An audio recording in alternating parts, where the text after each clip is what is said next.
ቅድመ እውቀት እንግዲህ ቅድመ እውቀት ሲባል አንዱ ማወቅ ያለብን ነገር ይሄ ፎርኖሌጅ የቅድመ እውቀት ዶክትሪን የስህተት ትምህርት አይደለም። መጽሐፍ ቅዱስ ውስጥ ተጽፏል። ቅድመ ወሰንም የስህተት ትምህርት አይደለም። የት ነው የተጻፈው? ዋናው ነገር ተጽፏል። ምዕራፍና ቁጥር አለው ነው። ስለዚህ ልባችን ይረፍ።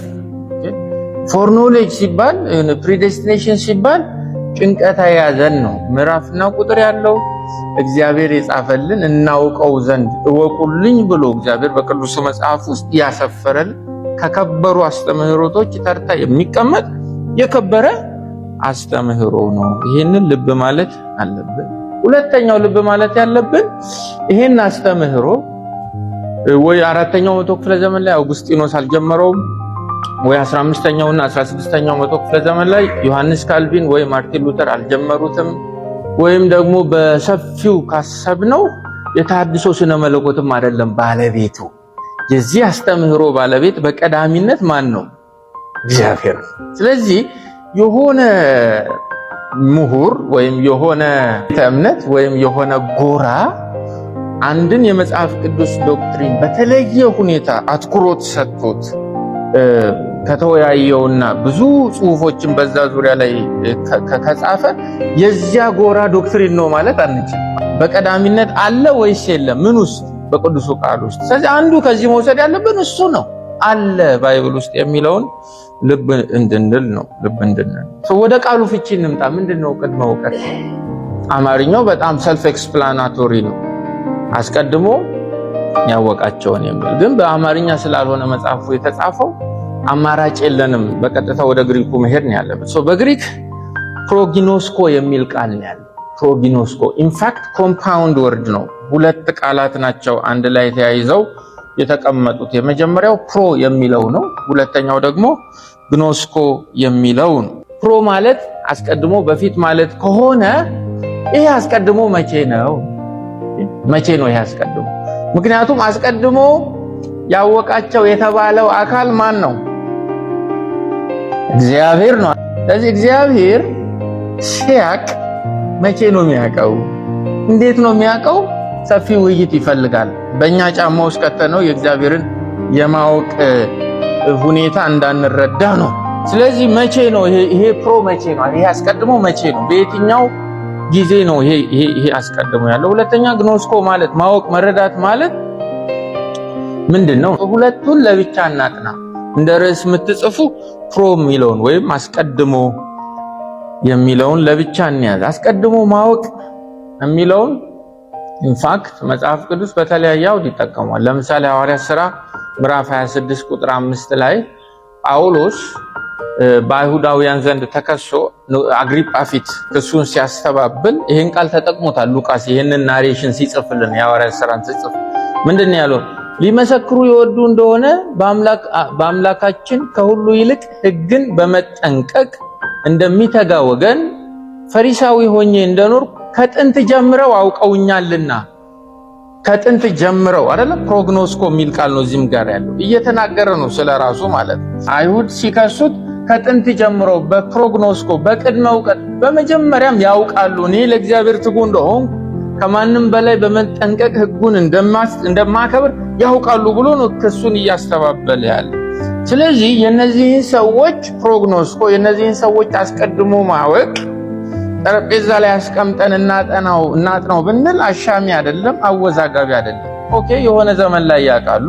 መቼ ማወቅ እንደጀመሩ እናውቃለን፣ አይረብሸንም። ችግሩ ግን እዚህ ጋር ያውቃል የተባለው አንድ ግለሰብ አይደለም፣ የሆኑ ህዝቦች አይደሉም። ኢንፋክት ስጋ ለባሽ አይደለም። አስቀድሞ አወቅ የተባለው ማን ነው? እግዚአብሔር አምላካችን ነው። ለዚህ ነው ጉዳዩ ትኩረት የሚሻው ነው። እግዚአብሔር አስቀድሞ አወቀ ሲባል ምን ማለት ነው? ምን ማለት ነው? እዛ ጋር ነው ፍቺ ያለው። ምክንያቱም እግዚአብሔር የሆነ ቦታ ማወቅ የሚጀምር ይመስላችኋል? የሆነ ቦታ ላይ ዋው ዛሬ በቃ ይሄ ነገር እኮ ዛሬ ገባኝ የሚል ይመስላችኋል? አይልም አይደል? እንደዛ አይነት እግዚአብሔር የለም። ተስፋ አደርጋለሁ። ምክንያቱም ሁሉን የፈጠረው ማን ነው? እግዚአብሔር ነው። እግዚአብሔር የሁሉ ፈጣሪ ከሆነ እንዴት ነው የሆነ ቦታ ላይ አዲስ ነገር ማወቅ የሚጀምረው? ማለት ገባኝ አይልም። በአዲስ ዕውቀት አይደነግጥም እግዚአብሔር። እኛ ግን ሰዎች ስለሆነ የምናውቀው ነገር አለ፣ ደግሞ የማናውቀው ነገር አለ። ያላወቅነውን ነገር ስንረዳ ሰርፕራይዝ እንሆናለን አይደል? ዋው ይሄ ነገር እኮ ዛሬ በራልኝ አይደል ምንለው? እግዚአብሔር በራልኝ አያውቅም፣ አይበራለትም። እግዚአብሔር ምን ይበራለታል? ከእርሱ ውጭ ማንም ስለሌለ ሁሉንም ደግሞ ካለመኖር ወደ መኖር ያመጣው እርሱ ስለሆነ ነገሮች ከመሆናቸው በፊትም ደግሞ ማን ያውቃቸዋል? እግዚአብሔር ያውቃቸዋል። መዝሙር 90 ቁጥር 2 መዝሙር 90 ቁጥር 2 ገና ተራሮች ሳይወለዱ ምድርንና ዓለምን ከመፍጠርህ በፊት አንተ ከዘላለም እስከ ዘላለም አምላክ ነህ ይላል። ክብር ለስሙ ይሁን። ምንም ነገር ካለመኖር ወደ መኖር ከመምጣቱ በፊት አንተ ያው አንተ ነህ፣ አምላክ ነህ። ሁሉን የምትገዛ ሁሉን የምታስተዳድር አምላክ ነህ። እግዚአብሔር መረዳት ያለብን ነገር ስንቱን ያውቃል? ሁሉን ያውቃል። እግዚአብሔር ሁሉን መቼ ያውቃል? እግዚአብሔር ሁሉን ያውቃል። ሁሉን ደግሞ ለአንዴና ለዘላለም ያውቃል። ስለዚህ ነገ አዲስነቱ ለማን ነው? ለኛ ነው። ነገ ለእግዚአብሔር አዲስ ነው እንዴ? በጭራሽ አይደለም። ስለዚህ እግዚአብሔር እንዴት ነው የሚያውቀው የሚለውን ነገር በሚገባ ማጥናት ስላለብን ነው። ቁጥር 8 ላይ አስቀድሞ አወቀ የተባለው እርሱ ስለሆነ። ኦኬ ትንሽ ገብተን እንውጣ። አሁን ስለ እግዚአብሔር ሁሉን አዋቂነት መጽሐፍ ቅዱስ ምን ይላል? ስለ እግዚአብሔር ሁሉን አዋቂነትና ስለ እግዚአብሔር አስቀድሞ አዋቂነት ምን ይላል? እንግዲህ አንዱ የእግዚአብሔርን መለኮታዊ ባህሪ ስናጠና አንዱ ኦምኒሸንት ነው፣ ሁሉን ነገር ጠንቅቆ ያውቃል ብለን ነው የምንረዳው። ለምሳሌ አንደኛ ዮሐንስ ምዕራፍ 3 ቁጥር 20 እግዚአብሔር ከልባችን ይልቅ ታላቅ ነውና ሁሉን ነገር ያውቃል። አሁን ጥቅሳለን ማለት ነው። ሁሉን ነገር ያውቃል ይላል መዝሙር 139 ቁጥር 2 አንተ ይላል መቀመጤንና መነሳቴን ታውቃለህ፣ የልቤንም ሐሳብ ገና ከሩቅ ታስተውላለህ። መሄድ መተኛቴን አጥርተህ ታውቃለህ፣ መንገዶቼንም ሁሉ ተረድተሃቸዋል። እግዚአብሔር ሆይ ገና ቃል ከአንደበቴ ሳይወጣ እነሆ አንተ ሁሉንም ታውቃለህ ይላል። በጣም ነው ክሊር የሚያደርገው መጽሐፍ። ስለዚህ እግዚአብሔር ነገሮች ካለመሆን ወደ መሆን ከመምጣታቸው በፊት ምን ያደርጋቸዋል? ያውቃቸዋል። ስንቱን ደግሞ ያውቃል? ሁሉን ያውቃል። ኢሳይያስ ምዕራፍ 46 ቁጥር 9 እኔ አምላክ ነኝና ይላል። እግዚአብሔር ብቻ ነው እንደዚህ ሲናገር የሚያምርበት። ክብር ለታላቅ ስሙ ይሁን። እኔ አምላክ ነኝና ሌላም የለምና። የቀድሞውን የጥንቱን ነገር አስቡ። እኔ እግዚአብሔር ነኝ፣ እንደ እኔም ያለ ማንም የለም። በመጀመሪያ መጨረሻውን ከጥንት ያልተደረገውን እነግራለሁ። ምክሬ ትጸናለች፣ ፈቃዴንም ሁሉ እፈጽማለሁ እላለሁ። ከመጀመሪያ መጨረሻውን ያውቃል። ነገሮች ሁሉ ከመሆናቸው በፊት ደግሞ ሁሉንም ነገር ጠንቅቆ ያውቃል። ሮሜ 11 ቁጥር 33 ላይ ምን ይላል ጳውሎስ? የእግዚአብሔር የጥበቡና የእውቀቱ ባለጠግነት እንዴት ጥልቅ ነው ይላል። የኔና የናንተ የእውቀታችን ባለጠግነት ጥልቅ አይደለም፣ ይመጠናል። በዲግሪ ይመጠናል አይደለም? በሰርተፍኬት ይመጠናል፣ በእድሜ ይመጠናል፣ በክሬዲት አወር ይመጠናል። በምንፈተናቸው ፈተናዎች ምን ይደረጋል? ሜዠር ይደረጋል። የአምላካችን የእውቀቱ ባለጠግነቱን አንመጥነውም፣ ኳንቲፋይ አናደርገውም። ታይምለስ ነው፣ ደግሞ በጊዜም አንሸብበውም። እንዴት ጥልቅ ነው የሚለው ቃል ብቻ ነው ሊያብራራው የሚችል። ይሄን ያውቃል፣ ይሄን አያውቅም፣ ይሄን ያህል ያውቃል፣ ይሄን ያህል ደግሞ አያውቅም ብለን የእግዚአብሔርን የማወቅ ባለጠግነት ማንኳሰስ አንችልም። እግዚአብሔር ሁሉን ያውቃል፣ አንድ ጊዜ ደግሞ ያውቃል። ስለዚህ የሚለው አስቀድሞ የሚለው ቃል ዓለም ሳይፈጠር ማለት ነው። ግልጽ ነው። ዓለም ሳይፈጠር፣ ምክንያቱም ከዓለማት በኋላ ነው እኛ የመጣ ነው።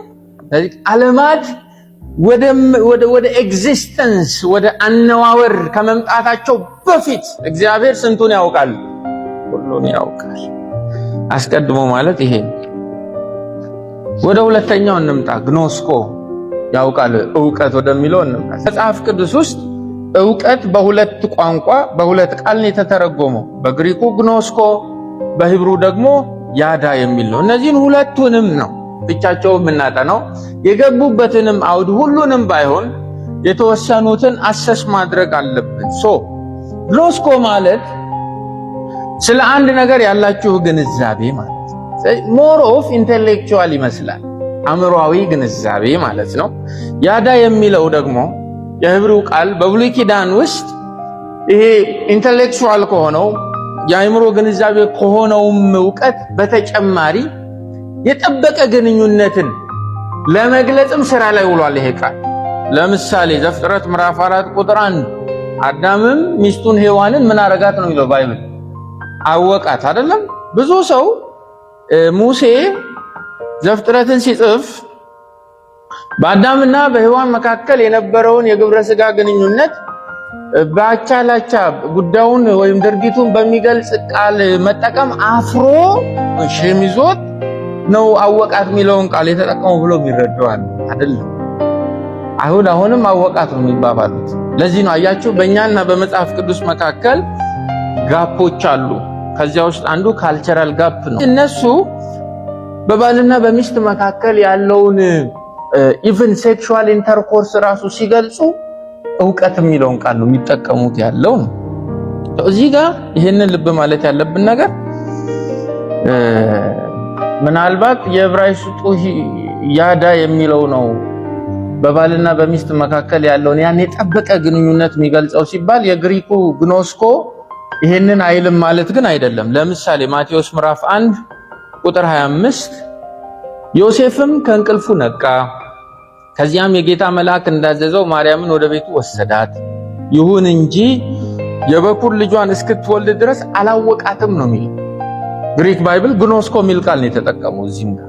ስለዚህ መጽሐፍ ቅዱስ ዕውቀት የሚለውን ማወቅ የሚለውን ከአእምሮ ግንዛቤ በሰፋ መልኩ ስራ ላይ አውሎታል። ይሄኛውን አተረጓጎም ጥሰን ሮሜ 8:29 ላይ የእግዚአብሔርን አስቀድሞ አዋቂነት መተንተን አንችልም። ምንድነው ይሄ ቃል? ለምሳሌ አሞጽ ምዕራፍ 3 ቁጥር 2 እንዲህም ብሏል፣ እኔ ከምድር ወገን ሁሉ እናንተን ብቻችሁን አውቃችኋለሁ ይላል። እግዚአብሔር በምድር ላይ ያሉትን ወገኖች ወይም ህዝቦች ሌሎቹን አያውቅም እንዴ? ስንቱን ያውቃል? ሁሉን ያውቃል። ምን ማለትህ ነው? በምድር ላይ ካሉ ህዝቦች እናንተን ብቻችሁን አውቃችኋለሁ ያዳ የሚል ቃል ምን ማለት ነው ብላችሁ ብትጠይቁ ክፍሉን አይ ፍቅሬን በእናንተ ላይ ነው ያኖርኩት፣ እናንተና እኔ መካከል የጠበቀ ፍቅር ላይ የተመሰረተ ወዳጅነትና ቁርኝት አለ ነው እያለ ያለው እንጂ ኢንፎርሜሽን ብቻ አይደለም። እኛ እንኳን በተለምዶ እንላለናል እገሊና እገሊ በጣም ነው የሚተዋወቁት እንላለን። ምን እያልን ነው? በጣም ነው የሚተዋወቁት ሲባል ያው የዘፍጥረት 4 አንዱ ማለታችን አለ። ግን ይተዋወቃሉ በጠለቀ መልኩ ወይም ስትሮንግ የሆነ ምን አለ? ቦንዴጅ አለ፣ ጠንካራ ግንኙነት መሃላቸው አለ ነው እያለ። ለምሳሌ አንደኛ ሳሙኤል ምዕራፍ 2 ቁጥር 12 አውደገብ እንድንሆን ነው እነዚህን ክፍሎች ማጥናት ያለብን። የኤሊ ልጆች ምናምንቴዎች ነበሩ፣ እግዚአብሔርንም አያውቁም ነበር ይላል። ስለ እግዚአብሔር መረጃ የላቸውም ማለት ነው እንዴ? ግንዛቤው የላቸውም ማለት ነው? ኖ፣ ከእግዚአብሔር ጋር ያላቸው ግንኙነት የጠነከረ አይደለም፣ ወይም በመዋደድ ላይ በፍቅር ላይ ቤዝ ያደረገ አይደለም ነው እያለን ያለ። ዘፍጥረት ምዕራፍ 18 ቁጥር 19 ለምሳሌ ጽድቅንና ፍርድን በማድረግ የእግዚአብሔርን መንገድ ይጠብቁ ዘንድ ልጆቹንና ከእርሱ በኋላ ቤቱን እንዲያዝዝ አውቃለሁና ይህም እግዚአብሔር በአብርሃም ላይ የተናገረውን ነገር ሁሉ ያመጣ ዘንድ ነው። አዲሱ መደበኛ ትርጉም ዘፍጥረት 18:19 አሁን ያነበብነውን የአብርሃም ታሪክ አውቃለሁና የሚለውን ቃል መርጬዋለሁና ብሎ ነው የሚተረጉመው። የዕብራይስጡ ቃል ግን ያዳ የሚል ቃል ነው ያለው። ስለዚህ አውቄዋለሁ ማለት በብሉይ ኪዳን ምን አድርጌዋለሁ ነው? ወድጄዋለሁ፣ የኔ እንዲሆን ፈልጌያለሁ፣ ከእርሱ ጋር እኔ እግዚአብሔር ምን አይነት የጠነከረ ግንኙነት አለኝ ማለት ነው። ሮሜ 8:29 አስቀድሞ ምን ያደረጋቸው? ያወቃቸው። ፕሮ የሚለው ዓለም ሳይፈጠር ያወቃቸው ግኖስኮ የሚለው ስለነሱ ግንዛቤ ኖሮ ማለት አይደለም። ከዛ ያለፈ ነው። ከነዚህ ጋራ ምን አለው? ስትሮንግ የሆነ ቦንዴጅ አለው ወይም በቀላሉ ወዷቸዋል ማለት ነው። በቀላሉ መርጧቸዋል፣ ያውቃቸዋል ማለት በዚህ አይነት መልኩ ነው የተተረጎመው። ለምሳሌ ሮሜ 11:2 እግዚአብሔር አስቀድሞ ያወቃቸውን ተመሳሳይ ቃል ፕሮግኖስኮ አስቀድሞ ያወቃቸውን ሕዝብ አልጣላቸውም። አለመጣሉ ምን ነው የሚያሳየው? መውደዱን ማፍቀሩን ነው የሚያሳየው። አስቀድሞ ያወቃቸውን ሲል የወደዳቸውን የመረጣቸውን የእርሱ እንዲሆኑ የፈለጋቸውን አልጣላቸውም ነው። ዮሐንስ ወንጌል ምዕራፍ 10 ደግሞ ጌታችን ይሄን በጣም ክሊር ያደርግልናል። ዮሐንስ ወንጌል ምዕራፍ 10 ቁጥር 14 ስለ መልካም እረኛ ነው ምዕራፉ። መልካም እረኛ እኔ ነኝ፣ በጎቼን ምን አደርጋለሁ? አውቃለሁ። እነርሱም ምን ያደርጉኛል? ያውቁኛል። ይህ ይልና አብ እኔን እንደሚያውቀኝ እኔም አብን እንደማውቀው ነው ይላል። ምንድነው ይሄ ማወቅና መተዋወቅ? ራሱ ጌታችን ይተረጉመዋል። ምን ይላል? ሕይወቴን ስለ በጎቼ አሳልፌ እሰጣለሁ። ገብቷችኋል? ያጠንታቸውን ብዛት፣ ክብደታቸውን፣ ጾታቸውን እንደዚህ ማለቱ አይደለም። አውቃቸዋለሁ በጎቼን ሲል ነፍሴን እንኳን ሳይቀር አሳልፌ እስክሰጣቸው ድረስ ከእነርሱ ጋራ ዲፐር የሆነ ሪሌሽንሺፕ አለኝ። እነሱም ልክ እንዲሁ እኔ ስለሆንኩ እረኛቸው ከእኔ ጋራ ዲፐር የሆነ የጠለቀ ግንኙነት አላቸው። ይሄ በእኔና በእነሱ መካከል ያለው ግንኙነት በእኔና በአባቴ መካከል ያለውን ግንኙነት ይመስላል እንጂ ኦድ ነው። ለኢየሱስ በስላሴ ቤተሰብ ውስጥ ወልድ እኮ መጥቶ አብ እኮ ስለኔ በቂ አንደርስታንዲንግ አለው ይላል አይልም። እንዴት እንደዛ ያስተምረናል? ያውቀኛል ሲል ምን ማለቱ ነው? በፍቅር አንድ ነን፣ የጠነከረ የጸና ወዳጅነት አለን። ስለዚህ አስቀድሞ ያወቃቸውን የሚለውን ቃል አስቀድሞ የወደዳቸውን አስቀድሞ ፍቅሩን በእነሱ ላይ ያኖረባቸውን ብለን ተክተን ብናጠና ምንም የሚፈጥረው የትርጉም መናጋት የለም። ምክንያቱም መጽሐፍ ቅዱሳዊ አተረጓጎም ስለሆነ። ስለዚህ እግዚአብሔር አስቀድሞ ያወቃቸውን ሲለን ሁሉንም የምድር ሕዝብ ማለት ነው እንዴ? በጭራሽ እንደዛ አይደለም። ሁሉንም የምድር ሕዝብማ ከሆነ እንዲህ ያለውንም ቃል መጠቀም አያስፈልገውም። ስለማወቅ ስለነኛ ሰዎች ግንዛቤ ስለመያዝ ብቻ ስላልሆነ ቃሉ ከነሱ ጋር የጠበቀና የጸና የፍቅር ግንኙነትን መፍጠርም ስለሆነ ቃሉ አስቀድሞ ያወቃቸውን ሲል እያለ ያለው ሁሉንም የአዳም ዘር አይደለም። አንደኛ ቆሮንቶስ ምዕራፍ 8 ላይ እግዚአብሔርን ቁጥር 8 እግዚአብሔርን የሚወድ ሰው ግን በእግዚአብሔር ዘንድ የታወቀ ነው ይላል። ምን ማለት ነው? የሚወዱትን እግዚአብሔር ያውቃል ማለት ሊስት ይዞ እገሌ እኮ አይወደኝም ብሎ ቲክ ያደርጋል ማለት አይደለም። እርሱም በጸና ፍቅር ከነሱ ጋር ቁርኝትን ፈጥሯል ማለት ነው። ከአይምሮ ኢንተሌክቹዋል ከሆነው ይሄ ኮግኒቲቭ ከሆነው ከእውቀት ባሻገር በፍቅር የተመሰረተ የጸና ቁርኝት መሆኑን ይሄ ቃል ሊያስረዳን ይገባል። ሌላው መከራከሪያ ለምን ይሄ እግዚአብሔር አስቀድሞ ያወቃቸውን እኮ ማለት ሁሉንም የሰው ዘር ነው እንጂ አንተ እንደምትለው ቃሉንም ግኖስኮንም በተረጎምክበት መንገድ የወደዳቸውን የተወሰኑትን እነዚህ እንዳሳቡ የተጠሩትን ጥቂቶቹን ብቻ አይደለም ብለን ብንከራከር ወይስ እንደዚያ ብናስብስ መጨረስ አንችልም ቀጣይ ቁጥሮችን። ምክንያቱም አስቀድሞ ያወቃቸው ምን አድርጓቸዋል? አጽድቋቸዋል። ኦኬ ደግሞ አከበራቸው። ስንመጣ እንወያይበት። አከበራቸው፣ አጸደቃቸው፣ ጠራቸው፣ ወሰናቸው የሚሉ ቃሎች ናቸው ወደ ኋላም ከመጣ የምናየው ማለት። ስለዚህ ሁሉንም ከሆነ ሁሉም አልጸደቀም፣ ሁሉም ደግሞ አይጸድቅም፣ ሁሉም አይከብርም። ስለዚህ ያወቃቸውን የሚለው ቃል ሁሉንም የሰው ዘር ሳይሆን ጥቂቶችን ነው። እነሱን ደግሞ ቁጥር 28 ላይ ትንሽ ኢንዲኬተሮቻቸውን ነግሮናል ነው። ስለዚህ ይሄ ቁጥር 29 ላይ ያለው የቅድመ ዕውቀት ግንዛቤ ስለ ጸደቁቱ ነው፣ በክርስቶስ አምነው ስለ ዳኑቱና ስለሚድኑቱ ነው እንጂ ስለ ሁሉም የምድር ሕዝቦች አይደለም። ሁለተኛ ጢሞቴዎስ ምዕራፍ 2 ቁጥር 19 ምን ይላል? ይሁን እንጂ ጌታ የእርሱ የሆኑትን ምን ያደርጋል? ያውቃል አይደል የሚለው? የእርሱ የሆኑትን ያውቃል፣ በዚያው ፍቅር ይወዳቸዋል የሚል ቃል ነው። ኢን አዲሽን ቱ ኮግኒቲቭ አዌርነስ ማለት ነው። ለምሳሌ ማቴዎስ ምዕራፍ 7 ላይ ስለ ሐሰተኛ ነቢያት መድኃኒታችን ሲናገር ቁጥር 23 ላይ እንደዚህ ያደርጋሉ፣ በሐሰት ይተነብያሉ፣ ክፉ ይሰራሉ ይልና በዚያን ጊዜም ከቶ ምን አላረኳችሁ? አላወቅኳችሁም እናንተ አመፀኞች ከኔ ራቁ ብዬ እመሰክርባችኋለሁ። ምን እያለ ነው መድኃኒታችን? አላወቅኳችሁም። አላውቃችሁም አይደለም፣ ገና ለወደፊት አይደለም። ሲጀምርም ምን አላረኳችሁም? አላወቅኳችሁም። ይሄ ማለት ስለ እናንተ መረጃው የለኝም። በእኔ የእውቀት ቋት ውስጥ እናንተ ኦሚትድ ናችሁ። አላውቃችሁም። ሰርፕራይዝ አድርጋችሁኛል። ገና ዛሬ ነው ያያችሁት። ባለፈው የት ነበራችሁ እያለ አይደለም። እግዚአብሔር እንደዛ ውስን አይደለም። አላወቅኳችሁም ሲል ቅድም በተረጎምነው የማወቅ ዴፊኒሽን ነው። ፍቅሬ በእናንተ ላይ አይደለም፣ ከእናንተ ጋራ በፍቅር ላይ የተመሰረተ ጽኑ ቁርኝት የለኝም ነው እያላችሁ ያለው።